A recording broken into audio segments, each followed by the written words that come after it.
მე ვარ მსახიობი ნანა შონია. არ მიყვარდა წიგნების კითხვა, არ დავმალავ. მერჩივნო მეთამაშა.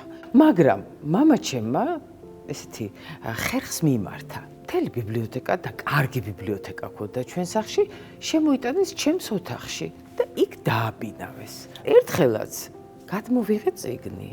აი, მარკ ტვენის ტომ სოიერი. და რა მოხდა? მომეწონა.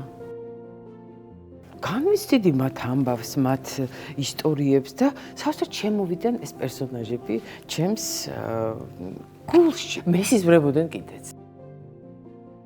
ამის შემდეგ მახსოვს ბებიამ მითხრა, ბებია, მე ბებიკო ილარიონს ხომ არ წაიკითხავდი ბებია. პატარა ვიყავი, პატარა როგორ, სადღაც 11-12 წლის და მახსოვს რომ ვერ მოვწყდი ამ წიგს.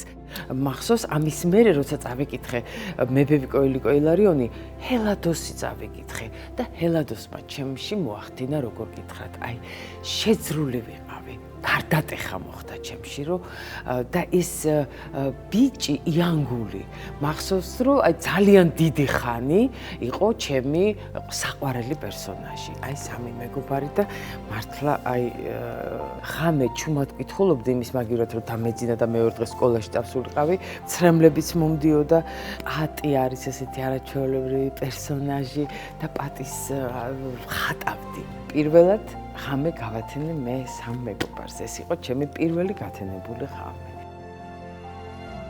და გავიდა დრო, გამოხდა ხანი და სტუდენტობისას უკვე ავიღე ოთარ ჭილაძე. აი, ოთარ ჭილაძის არაჩვეულებრივი რომანი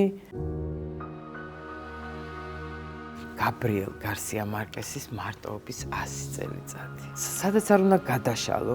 აი ყურეთ, ახალი სახლი ტრედივით თეთრად ქათქათებდა. აი უკვე ვხედავდი იმის, რომ ტრედივით ქათქათებდა. ძალიან მიყვარს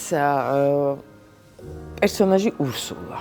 და მახსოვს კიდე ერთი ესეთი ის არის სცენა, როდესაც ერთ-ერთ პერსონაჟს შეუყვარდება ბოშა გოგონა და როდესაც მოიშორავეს თავისი ჯინჯილები, სამშვენისები, ის ლამაზი გოგო, რომელიც მე მომწონდა, უცებ პატარა ბაყაყად გადაიცაო.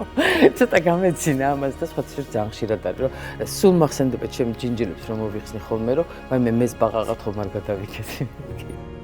წიგნი რო იშლება, მე მაგალითად ჩემთვის გადაშლის ხმა, ფურცლის ხმა, ამას არაფერი არ შეცვლის და მინდა რომ ყველა ეს რაღაცნაირად გაითავისოს და მით უმეტეს ახალმა თაობამ წიგნი შეიყვაროს.